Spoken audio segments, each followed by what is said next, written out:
Assalamualaikum warahmatullahi wabarakatuh. Al-Fatiha ila hadratin Nabi Muhammadin Rasulillahi sallallahu alaihi wasallam wa ashabil kiram, thumma ila sahibul muallif al-kitab Riyadhus Salihin lil Imam Zakaria Sharaf al-Nawawi wa sahibu mutarjama hadha al-kitab lil Imam al-Habib Ahmad bin Muhammad bin Sumit. Anna Allah yaftah alaina wa alaikum futuh al-arifin wa yufaqihna wa iyyakum fid din. وعلى من نوى أصلفنا صالح وعلى من نوى شيخنا ومربينا سيد الإمام الحبيب عمر بن محمد بن سالم بن حفيظ وإلى حضرة النبي محمد صلى الله عليه وسلم. الفاتحة. أعوذ بالله من الشيطان الرجيم. بسم الله الرحمن الرحيم. الحمد لله رب العالمين الرحمن الرحيم مالك يوم الدين. إياك نعبد وإياك نستعين. اهدنا الصراط المستقيم صراط الذين أنعمت عليهم غير المغضوب عليهم ولا الضالين آمين. بسم الله الرحمن الرحيم. نويت تعلم وتعليم وتذكر وتذكير والنفع والانتفاع والإفادة والاستفادة والحث على التمسك بكتاب الله وسنة رسول الله صلى الله عليه وسلم ودعاء إلى الهدى والدلالة على الخير ابتغاء وجه الله وقربه وثوابه. اللهم ارزقنا يا ربي فهم النبيين وحفظ المرسلين وإلهام الملائكة المقربين برحمتك يا أرحم الراحمين والحمد لله رب العالمين.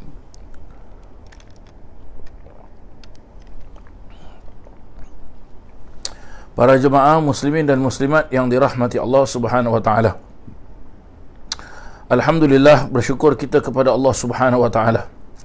Kita dapat berjumpa pada hari Selasa malam Rabu ini.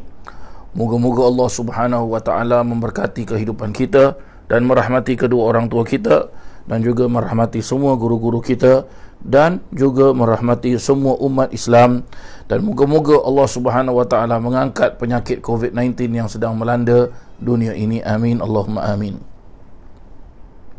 Sebelum kita memulakan pengajian kita ini, mari sama-sama kita membaca surah Al-Fatihah. Kita niatkan, kita hadiahkan pahala surah Al-Fatihah ini kepada ayah saya yang sedang sakit di hospital, iaitu Tuan yang berbahagia Tuan Haji Rahman bin Abdullah. Moga-moga Allah Subhanahu wa taala menyembuhkan sakit beliau dan mengangkat semua sakit-sakit beliau dan merahmati beliau, dan moga-moga Allah Subhanahu wa taala pelihara beliau dengan berkat bulan Muharram, bulan tahun baru Islam, dengan berkat kitab Riyadhus Salihin, dengan berkat semua para alim ulama. Al-Fatihah. A'udzubillahi minasyaitonir rajim. Bismillahirrahmanirrahim. Alhamdulillahi rabbil alamin. الرحمن الرحيم مالك يوم الدين إياك نعبد وإياك نستعين اهدنا الصراط المستقيم صراط الذين أنعمت عليهم غير المغضوب عليهم ولا الضالين آمين. Para jemaah yang dirahmati Allah, mari kita sambung pengajian kita pada bab yang ke-44 dalam kitab Riyadhus Salihin, yang mana kuliah ini merupakan kuliah hadis anjuran Masjid Al-Abdul Razak. Bab yang ke-44 yang memperjelaskan tentang bab memuliakan para alim ulama, orang-orang tua, orang-orang yang ahli keutamaan dan mendahulu mereka atas lain-lainnya, meninggikan kedudukan mereka serta menampakkan martabat mereka. Hadis yang pertama dalam bab ini insya-Allah. Wa an Abi Mas'ud Uqbah bin Amr al-Badri al-Ansari radhiyallahu anhu qala قال رسول الله صلى الله عليه وسلم يا القوم أقرأهم لكتاب الله فإن كانوا في القراءة سواء فأعلمهم بسنة فإن كانوا في السنة سواء فأقدمهم هجرة فإن كانوا في الهجرة سواء فأقدمهم سنا ولا يؤمن الرجل في سلطانه ولا يقعد في بيته على تكريمته إلا بإذنه. رواه مسلم. وفي رواية له فأقدمهم سلما بدل سنا أي إسلاما. wa fi riwayatin ya ummul qaumu aqra'uhum li kitabillah wa aqdamuhum qira'ah fa in kanat qira'atuhum sawa'an falya'ummuhum aqdamuhum hijratan fa in kana fil hijrati sawa'an falya'ummuhum akbaruhum sinnan wal muradu bisultanihi mahallu wilayatihi au al mawdi'u alladhi yakhtassu bihi wa takrimatuhu bi fathi ta wa kasri ra wa hiya ma yanfaridu bihi min firash wa sarir wa nahwihima. Hadis yang pertama di dalam bab yang ke-44. Kalau kita hitung hadis ini dalam kitab Riyadhus Salihin ini adalah hadis yang ke-347. Ya, masya-Allah, banyak sudah kita baca hadis ya selama ni para jemaah sekalian. Ya, hadis yang ke-347, masya-Allah. Ya, kalau dalam bab yang ke-44 ini merupakan hadis yang pertama. Tapi kalau dalam kitab Riyadhus Salihin, ya, kalau kita hitung daripada hadis pertama, dari bab pertama, hadis yang kita baca sekarang ini adalah hadis yang ke-347. Baik. Dari Abu Mas'ud. Siapa Abu Mas'ud ini? Iaitu namanya Uqbah bin Amr al-Badri al-Ansari radhiyallahu anhu. Katanya Rasulullah sallallahu alaihi wasallam bersabda, yang berhak menjadi imamnya sesuatu kaum, iaitu imam yang akan memimpin solat di sini, ya, pada waktu solat tersebut ialah yang terbaik bacaan terhadap kitabullah. Ya, terbaik bacaan iaitu bacaan Al-Qurannya. Memang betul, kalau kita mau mencari seorang imam yang boleh memimpin solat, maka carilah orang yang bagus bacaan Al-Qurannya. Kerana di dalam solat, ya, kita akan membaca Al-Quran dan ia merupakan rukun dalam sembahyang, iaitu surah Fatihah dan juga surah-surah yang lain setelah daripada surah Fatihah. Maka perlu kita cari orang yang apa? Yang fasih membaca Al-Quran, ya. Dan kalau kita belajar kitab fikir para jemaah sekalian, ya, salah satu sebab orang itu berhak untuk menjadi imam, iaitu orang itu bagus bacaannya, bacaan Al-Qurannya bagus. Maksud bagus bacaan Al-Quran itu bagaimana? Dia apabila membaca Al-Quran, dia menjaga sebutan huruf yang disebut dengan fasahatul huruf, ya, bagaimana makhraj huruf itu keluar, bagaimana menyebut, kalau yang panjang perlu dipanjangkan, yang pendek perlu dipendekkan, yang hidup perlu dihidupkan, ya. Dan kalau dia nak wakafkan bacaan tersebut, dia nak berhentikan bacaan tersebut, bagaimana cara dia berhenti? Kalau nafasnya tak sampai, dia berhenti pada pertengahan, terus dia nak sambung balik ayat tersebut, macam mana cara dia sambung? Nah, ya, tebal tipisnya sebutan tersebut, ya. Dan juga perlu juga apa? Iaitu mencari orang yang fasih membaca Al-Quran. Selain daripada fasih baca Al-Quran, ya, yang dimaksudkan fasih juga oleh para alim ulama, dia membaca Al-Quran bukan hanya dengan lisan, tapi hatinya juga baca. Berarti apa? Dia menghayati apa yang ia baca. Seperti mana Allah Subhanahu wa taala sebut di dalam Al-Quran, afala yatadabbaruna Al-Quran, apakah kamu tidak menghayati Al-Quran? Itu dia.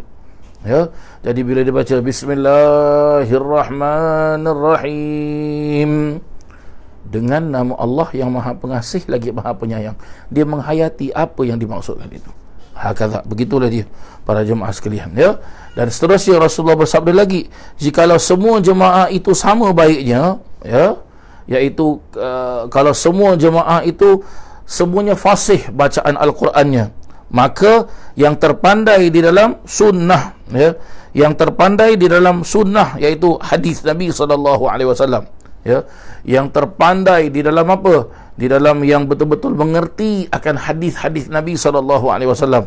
Hadis di sini juga boleh kita artikan apa? Yang mana di antara mereka adalah orang-orang yang berilmu. Itu dia, ya, orang-orang yang berilmu.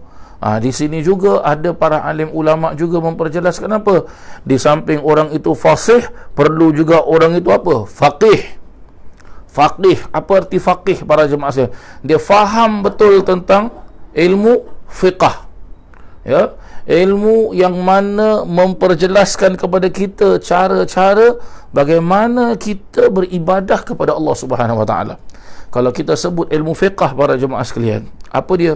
Bila kita nak solat, dia perlu tahu ilmu solat. Salah satu ilmu solat, bagaimana cara untuk bersuci, baik dia berwuduk ataupun dia bertayamum. Ya. Setelah itu juga dia perlu faham rukun-rukun dan syarat-syaratnya, perkara-perkara sunnahnya, perkara-perkara yang membatalkannya. Begitu juga dengan ilmu solat, dia perlu faham yang dimaksudkan solat itu apa, dari segi syarak itu apa, dari segi bahasa itu apa, lughatan wa syar'an itu apa, ya. Dan setelah itu dia perlu faham mana satu yang disebut dengan sunanus solah, ya, sunat-sunatnya solah. Di antara sunat-sunat solah ada sunat yang disebut dengan sunat ab'ad, ada yang disebut dengan sunat muakkad, ada yang disebut dengan hayat dan sebagainya. Dia perlu faham ini semua, perkara-perkara yang membatalkan solat, mubtilatis solah, dan juga disebut dengan apa, arkanus solah, furudus solah, ya, fardu-fardunya solat, rukun-rukunnya solat. Dan juga diperjelaskan tentang apa? Tentang makruhatus solat, perkara-perkara yang makruh di dalam solat. Ini perlu dijaga semua para jemaah sekalian. Dan perlu juga dia faham antara apa? Perbezaan antara rukun qauli dan juga rukun fi'li. Ni dia.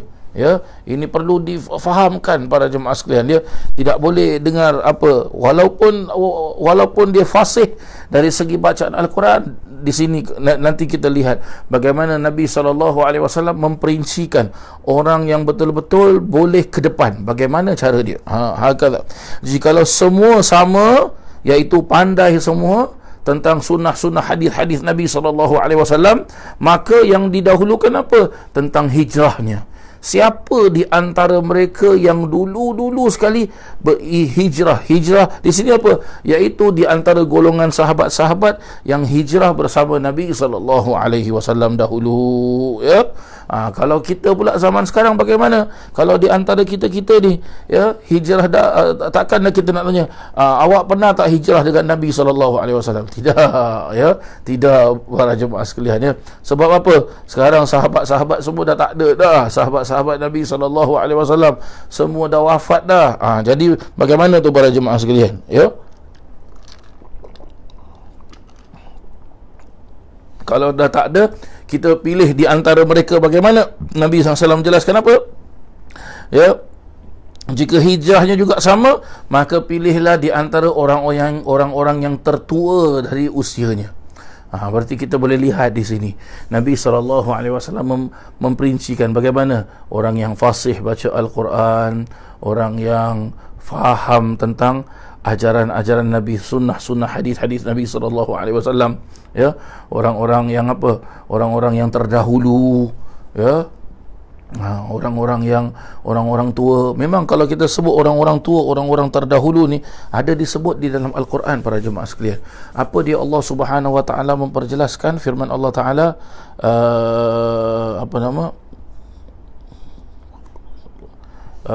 Allahu Akbar, lupa saya, ya. In kuntum la ta'lamun, kata Allah Taala, ya. Fas'alu ahla dzikri in kuntum la ta'lamun, kata Allah Taala. Maka bertanyalah kamu semua kepada orang-orang ahla dzikri, kata Allah Taala.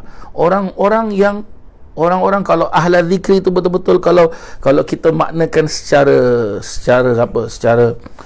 detail para jemaah sekalian, ya. Ahla dzikri di sini Allah Subhanahu Wa Taala maksudkan apa? Orang-orang yang sebelum kita. Ya, orang-orang yang sebelum kita, ya. In kuntum la ta'lamun, sekiranya kamu tidak mengetahui. Itu dia. Saya teringat salah satu nasihat daripada Al-Habib Umar bin Muhammad bin Salim bin Hafidh, ya. Sewaktu saya nak balik ke Singapura, Habib Umar dulu, saya jumpa Habib Umar dan saya minta nasihat daripada Habib Umar. Maka Habib memperjelaskan, kalau dalam bahasa Melayu macam ginilah, ya. Kalau engkau sampai di negara engkau, ziarah para alim ulama yang ada di negara engkau, ya. Maka, dan juga hadirlah majlis-majlis mereka, dan jangan nampakkan diri tu yang kau ni seorang alim, ya, keluaran daripada Hadramaut, Darul Mustafa, murid Habib Umar, tapi apa, nampakkan adab dan akhlak, ya. Maka saya sempat, saya beranikan diri, ya, takut nak tanya Habib Umar menggigil, saya tanya bagaimana dengan pakaian sarban Habib. Habib jelaskan apa? Buka ini sarban, jangan pakai dulu, kata Habib, ya, pakai seperti biasa. Maka saya buat pertama sekali apa, para jemaah sekalian, ya, pada hari Selasa, ya, pada hari Selasa saya mengikuti pengajiannya Ustaz Tengku Muhammad Fauzi, ya. Hari Selasa lepas maghrib beliau ada memimpin kuliah di Masjid Maidin, dan setelah Isyak di Masjid Qasim. Pada hari Rabunya pula saya pergi ke rumah Amir Ibrahim Bamadhaj di, kalau tidak silap saya, di Pasiris, kalau tidak silap saya, ya, menghadiri majlis kelas agama yang dipimpin oleh Syekh Mahmud bin Hasan Al-Khatib, ya. Dan pada hari Khamis malam Jumaat saya ke Masjid Ba'alawi, ya, menghadiri majlis Ratib Al-Atas yang dipimpin oleh Yang Mulia Habib Hasan Al-Atas. Dan setelah itu saya ke rumah Al-Habib Abdul Qadir bin Ali bin Isa Al-Haddad, ya, mengikuti majlis roha ataupun majlis kelas agama yang sudah diasaskan lama sekali para jemaah sekalian, ya. Saya rasa lebih daripada 30 tahun sudah majlis itu, ya, yang dipimpin waktu itu, yang memimpinnya adalah yang menterjemahkan kitab Riyadhus Salihin ini, ya, yang iaitu almarhum Al-Habib Ahmad bin Muhammad bin Sumit, dan sewaktu itu mufti sewaktu itu iaitu Habib Isa bin Sumit, beliau juga hadir, ya. Jadi kita membaca kitab hadis, kita membaca kitab fiqih, kitab Yaqutun Nafis, lepas tu kita membaca kitab Tathbitul Fuad Habib Abdullah Haddad, setelah itu kita membaca Mukashifatul Qulub, kitab karangan Imam Ghazali rahimallahu taala. Setelah itu kita membaca kitab salaf, iaitu Majmu' al-Kalam lil Imam ayah kepada Habib Abdul Qadir, iaitu Habib Ali bin Abdul Rahman As-Segaf, jadi itu tiap-tiap hari Khamis, ya. Hari Jumaat kalau tidak silap saya ke Masjid Al-Kaf Pengge Avenue, ya, iaitu ada majlis zikir dan juga majlis pembacaan kitab Al-Hikam yang disusun oleh Imam Ibnu kitab Hikam yang disusun oleh Imam Ibnu Athaillah As-Sakandari rahimallahu taala, yang dipimpin oleh Ustaz Tengku Muhammad Fauzi. Jadi dan juga saya kadang-kadang sempatkan diri untuk hadir di kuliahnya Ustaz Muhammad Hasbi Hasan, ya. Banyak lagi, ya, ulama-ulama tanah air. Dan pada hari Sabtu dan hari Ahad pagi saya akan ke Marshall Road, ya, menghadiri apa, kalau hari Sabtu pagi baca kitab dan juga baca Maulid Simtud Durar yang dipimpin langsung oleh Habib Abbas bin Muhammad bin Ali As-Segaf, ya, dah pun wafat. Moga-moga Allah Ta'ala angkatkan darjat Habib Abbas. Dan pada hari Ahad paginya pula tidak ada bacaan maulid, tapi hanya bacaan kitab sahaja, ya.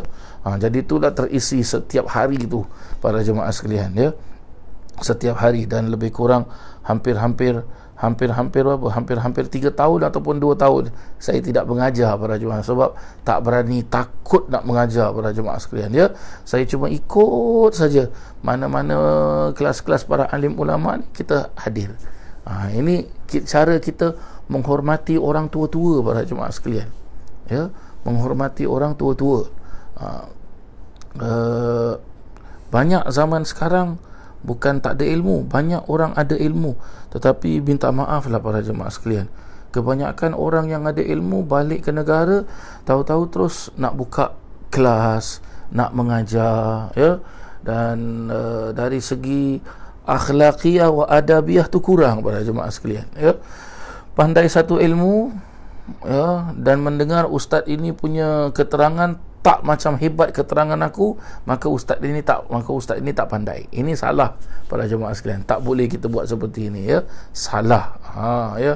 Jadi mungkin kalau ada di antara para jemaah, ya, yang juga mempunyai ilmu, alhamdulillah, ya, semua orang ada ilmu, ya.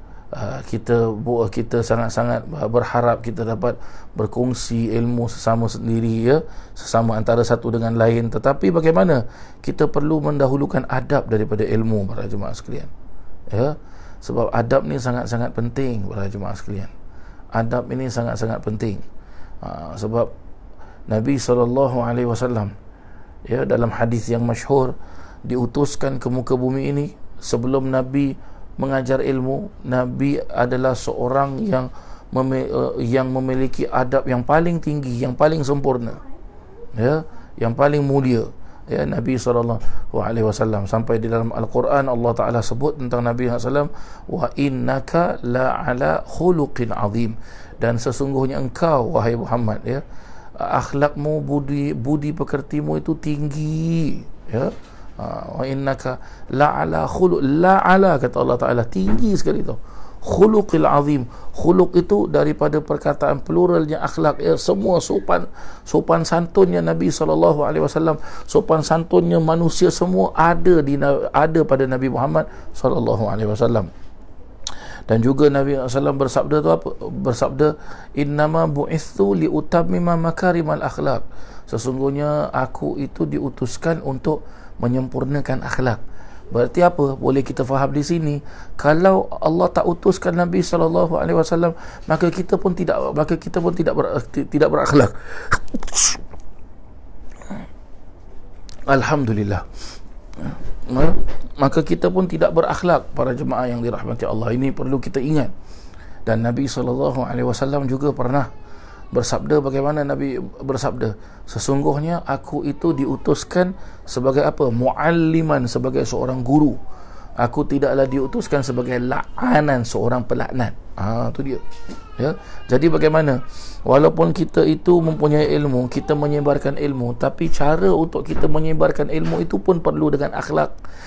Tidak boleh kita menyebarkan ilmu itu dengan kita mengkondem orang, dengan kita mengata orang, dengan kita menghina orang, ya, dengan kita dengan kita maaf kata sampai percakapan kita itu seperti merendahkan martabat orang, sampai kepada mungkin menghina, melaknat orang. Ini sudah keliru dah para jemaah yang dirahmati Allah, ya. Ini sudah keliru. Hakadha. Begitulah dia para jemaah yang dirahmati Allah Subhanahu wa ta'ala. Hakadha. Baik. Kita teruskan hadis ini, ya. Dan janganlah seorang itu menjadi imamnya seseorang yang lain dalam daerah kekuasaan orang lain itu, dan jangan pula seseorang itu duduk di dalam rumah orang lain itu di atas bantalnya orang lain tadi, kecuali dengan izinnya yang memilikinya. Apa maksud ini para jemaah sekalian? Nah, ya, ini juga sering, ya, kita lihat para jemaah sekalian. Apa dia? Ya, kadang-kala, ya, kita bertandang ke rumah orang, ataupun kita berhijrah ke wilayah rumah orang, ya, kawasan orang, ya. Jangan kita menampakkan yang kita ni, oh saya boleh pimpin, oh saya boleh gini, oh saya boleh gini. Jangan para jemaah sekalian, ya, jangan. Salah satu adab yang saya lihat di antara para masyayikh, ya, di antara para alim ulama ni para jemaah sekalian, ya, saya masih ingat sewaktu Allah yarham Al-Habib, sewaktu Allah yarham Al-Habib Salim bin Abdullah bin Umar Asy-Syatiri rahimallahu ta'ala. Beliau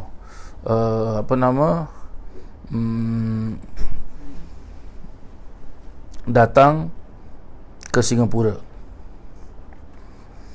dan beliau ziarah ke Habib Abbas, ya, di rumah Habib Abbas, ya.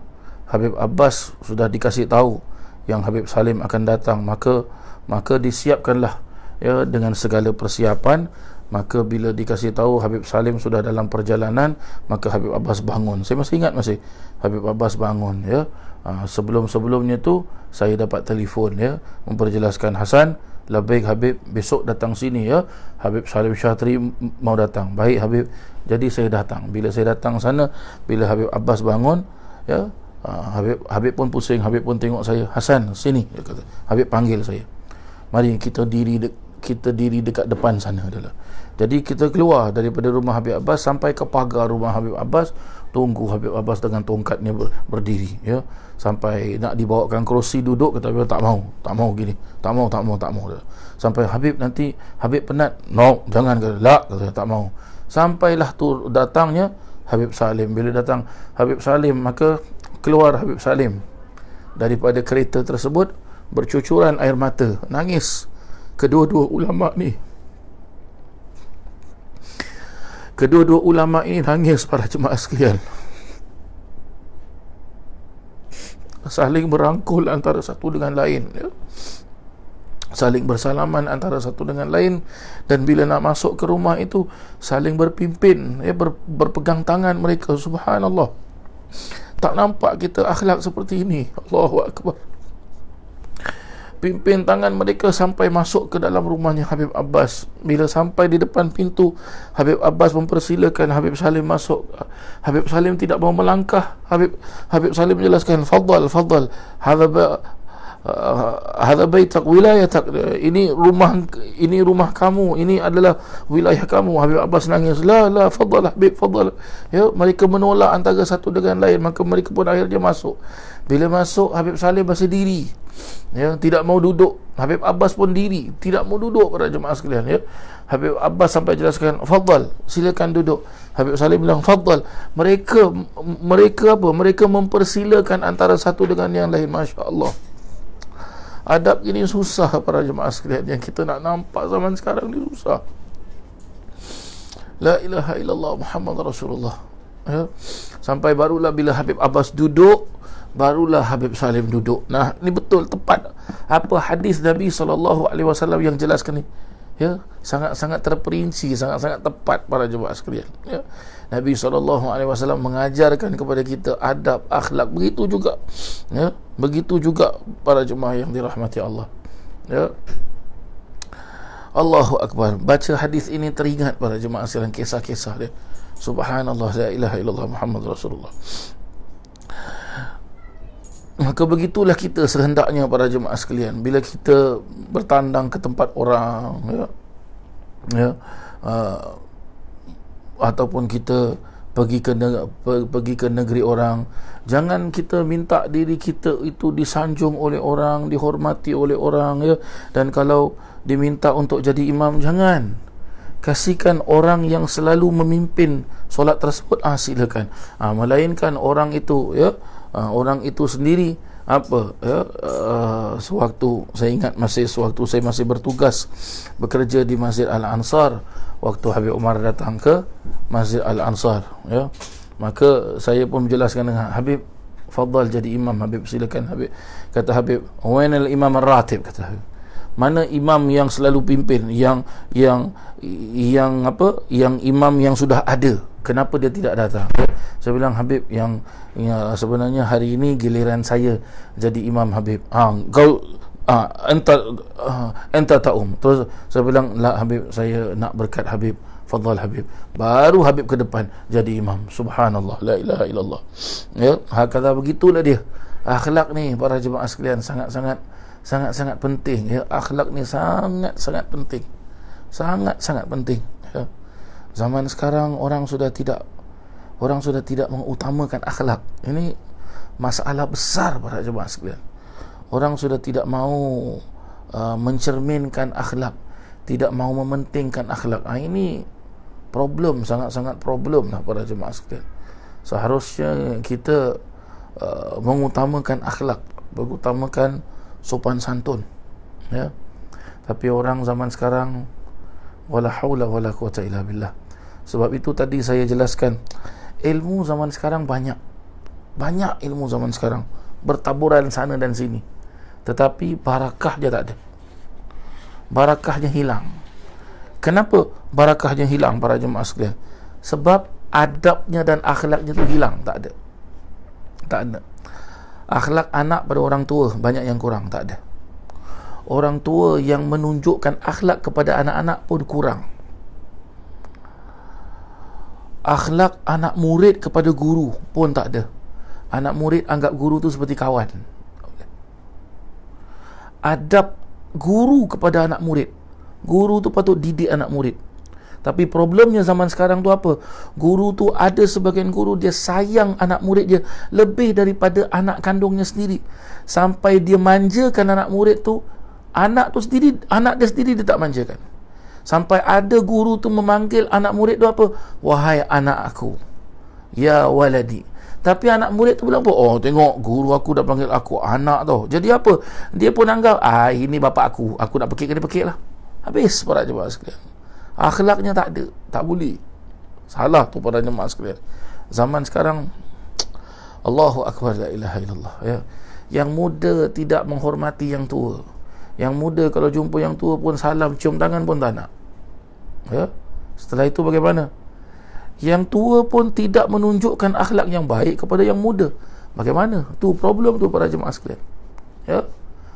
Mudah-mudahanlah, ya, kita semua dikurniakan adab oleh Allah Subhanahu wa taala, dimasukkan kita dalam golongan orang-orang yang berakhlak, ya.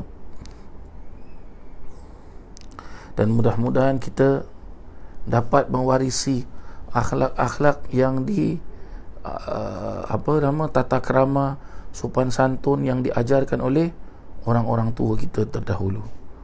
Kalau kita fikir-fikirkan kembali para jemaah sekalian, kita lihat bagaimana orang tua kita dulu-dulu. Anak tu, dia bukan lalu depan orang tua, lalu belakang orang tua. Nak lalu depan orang tua tak berani, takut. Lalu belakang orang tua bagaimana para jemaah sekalian? Lalu belakang pun dia minta izin. 10 kali dia nak berlalu belakang orang tua, 10 kali dia akan minta izin. Dan dia lalu pun dia tak jalan, dia tunduk, dia jalan. Dan orang tua tidak akan bosan untuk menjawab apa, walaupun 10 kali dia nak, yelah, jalanlah. Ini adab, akhlak para jemaah sekalian. Tapi zaman sekarang, Allahu Akbar, la ilaha illallah. Di dalam riwayat lain pula disebutkan oleh Imam Muslim, maka yang terdahulu masuk Islam sebagai ganti yang tertua usianya. Dalam riwayat lain lagi disebutkan, yang berhak menjadi imam suatu kaum pada waktu solat ialah yang terbaik bacaan terhadap Al-Quran, dan orang yang terdahulu pandai membacanya. Jikalau dalam pembacaan itu sama dahulu dan pandainya, maka hendaklah yang menjadi imam itu seorang yang terdahulu hijrahnya. Jikalau dalam hijrahnya sama dahulu, maka hendaklah menjadi imam seorang yang tertua usianya. Yang dimaksud tertua usianya, dan juga yang dimaksudkan di dalam wilayahnya, kekuasaannya, bisultanihi, ya, iaitu tempat kekuasaannya para jemaah sekalian. Maksudnya apa para jemaah sekalian? Kita kalau ke suatu tempat tersebut sudah ada yang memimpinnya, maka kita jangan jadikan diri kita untuk memimpin majlis tersebut. Kita ikut hadir. Begitu caranya, ya. Wa takrimihi, dan juga disebutkan di dalam hadis tadi ada ucapan-ucapan, perkataan-perkataan bisultanihi wa takrimatuhu, ya. Wa takrimatuhu juga diperjelaskan bagaimana, iaitu sesuatu yang dikhususkan untuk dirinya sendiri, bukan berupa bantal, hamparan ataupun tilam ataupun lain-lain. Maksudnya di sini yang dimaksudkan apa? Juga bila kita tahu tempat duduk para jemaah sekalian. Kalaulah kita tahu ini tempat duduk, ya, katakan kita datang ke rumah orang, ya. Kalaulah katakan contoh. Sekarang ni saya tengah duduk dekat kerusi saya. Belakang saya ni almari, ada bantal, saya sandah. Jadi kalau awak datang ke rumah saya, Di depan saya ni ada kerusi-kerusi yang lain. Awak kalau datang rumah saya, ya, ini tempat saya, maka jangan duduk tempat saya. Duduk tempat kerusi yang telah disediakan. Berarti apa? Ini tempat tuan rumah. Ya. Sama juga kalau dalam apa? Kalau dalam majlis. Kalau ini majlis yang dikhususkan, kalau ini majlis yang mana, katakanlah contohlah majlis Rasulullah sallallahu alaihi wasallam, ya, yang saya pimpin para jemaah sekalian. Kalau dah dijelaskan ini tempat Ustaz Hasan, ya, jangan duduk. Walaupun kita tamu ke datang ke tidak, kan nanti kan dikhususkan ada ini sebentar lagi ada ustaz dia datang, Habib datang, bawa duduk di sini. Tempat yang memimpin majlis tu jangan duduk. Sama juga kalau awak bertemu presiden, awak boleh panggil presiden turun sini, saya nak duduk tempat awak. Boleh? Tak boleh. Tak boleh para jemaah sekalian, ya. Awak naik kapal terbang. Dah ada belum tempat awak? Dah ada tempat awak. Mungkin awak ada kelebihan rezeki, awak duduk di first class ataupun business class. Kalau biasa-biasa duduk di economy class. Tapi no, tak mau, saya nak duduk tempat pilot. Boleh? Tak boleh. Tengok, itu pun perlu kita faham tu para jemaah sekalian, ya. Hakadha, begitulah dia, ya. Hadis pada hari ini memberikan kita, mengajarkan kita bagaimana akhlak, sopan santun, ya, yang saya rasa zaman sekarang banyak dah hilang dah seperti ini. Banyak sekali dah hilang dah para jemaah sekalian, ya. Akhlak-akhlak seperti ini banyak sekali dah hilang. Maka kita perlu apa? Kita perlu berhati-hati, ya. Kita perlu berhati-hati. Sebab apa? Orang-orang dulu-dulu ni, para alim ulama, orang-orang tua dulu-dulu ni, mereka ni jarang sekali menonjolkan diri mereka, menampakkan diri mereka, dan mengaku diri mereka alim ni jarang. Mengaku diri mereka ni banyak ilmu, jarang sekali. Bahkan mereka apa? Yuhabbi nafsuhu, mereka menyembunyikan diri mereka, ya. Kalau hadir di dalam majlis pun kadang-kadang apa? Dia hadir dalam majlis, dia duduk belakang-belakang sekali. Biar orang tak perasan, dia duduk belakang, dia tunduk diam aja. Seharusnya begitu para jemaah sekalian, ya.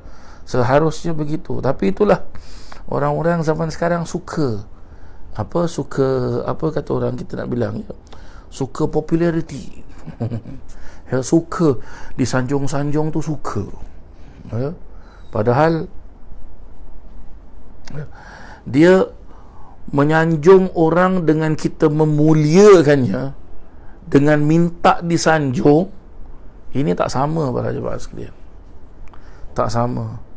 Kalau kita tahu dia itu seorang presiden, kita perlu sebut, ya, mari sama-sama kita berdiri, kita punya our beloved president is coming, ya. Bila dia turun, kita perlu umumkan, we welcome you Mr. President ke apa. Ini kita apa? Ini kita memujinya sesuai dengan keadaannya. Begitu juga dengan para alim ulama, bila kita puji mereka, sambut mereka datang, bagaimana mereka datang ke mereka datang ke majlis kita sudah merupakan satu penghormatan besar. Sebab dia datang ke majlis kita, wajib kita sambut. Sambut. Dan bila kita sebut namanya, boleh tak contoh katakanlah, kalaulah Habib Umar bin Hafid datang, ya, saya sebut apa? Alhamdulillah Umar bin Hafid dah datang. Bagaimana? Itu kurang hajar namanya, tak boleh. Seharusnya kita sebut, ya, bila guru datang tu kita sambut, dan apa, bila kita jemput guru, ya. Sekarang insya-Allah kita akan mendengarkan nasihat ceramah agama daripada guru kita yang mulia, al-alim, al-allamah. Kita sebut Sayyidul Imam Al-Habib Umar. Contohlah, ya. Ini dia para jemaah sekalian. Tapi zaman sekarang orang dah jarang nak buat seperti ini, jarang, ya. Memuliakan orang ni jarang para jemaah sekalian, ya. Sebab itu kita perlulah, ya, ambil berat benda-benda ini semua. Ambil berat perkara-perkara ini semua, kita perlu ambil berat. Jangan sampai kita lupa para jemaah sekalian, ya. Jangan sampai kita abaikan perkara-perkara ini. Dan juga didik anak kita dengan sopan santun, dengan akhlak. Didik para jemaah sekalian. Jangan sampai kita tak didik anak-anak kita dengan akhlak, sopan santun, nanti kita sendiri yang susah. Begitulah dia, ya. Sedikit sebanyak daripada apa yang boleh saya sampaikan pada hari ini. Hadis Riyadhus Salihin, dari kitab Riyadhus Salihin, hadis yang pertama dalam bab yang ke-44, yang mana kuliah ini adalah anjuran Masjid Al-Abdul Razak, masjid pilihan para alim ulama. Maka mari sama-sama kita para jemaah sekalian, sekali lagi saya minta sama-sama kita baca surah Fatihah untuk ayah saya, ya, abah saya yang sedang sakit, yang berada di hospital, Tuan Haji Rahmat bin Abdullah. Moga-moga dengan berkat pengajian ini, berkat Masjid Abdul Razak, berkat kitab Riyadhus Salihin, ya, berkat Imam Nawawi, berkat Habib Umar, berkat Tuan Guru Al-Habib Umar bin Muhammad bin Salim bin Hafid radhiyallahu anhu warḍa'an, mudah-moga Allah Subhanahu wa taala sembuhkan penyakit abah saya. Wa ala hadhihi niyyah wa ila hadratin Nabi Muhammadin sallallahu alaihi wasallam. Al-Fatihah. A'udzu billahi minasyaitonir rajim. Bismillahirrahmanirrahim. Alhamdulillahi rabbil alamin arrahmanir rahim maliki إياك نعبد وإياك نستعين اهدنا الصراط المستقيم صراط الذين أنعمت عليهم غير المغضوب عليهم ولا الضالين آمين بسم الله الرحمن الرحيم الحمد لله رب العالمين اللهم صل وسلم وبارك على سيدنا محمد وعلى آله وصحبه أجمعين اللهم إنا نسألك زيادة في الدين وبركة في العمر وصحة في الجسد وسعة في الرزق وتوبة قبل الموت وشهادة عند الموت ومغفرة بعد الموت وعفوا عند الحساب وأمانة من العذاب ونصيب من الجنة ورزقنا النظر إلى وجهك الكريم يا رب العالمين ربنا آتنا في الدنيا حسنة وفي الآخرة حسنة وقنا عذاب النار وصلى الله على سيدنا محمد وعلى آله وصحبه وسلم والحمد لله رب العالمين تقبل الله منكم منا ومنكم تقبل يا كريم والسلام عليكم ورحمة الله وبركاته.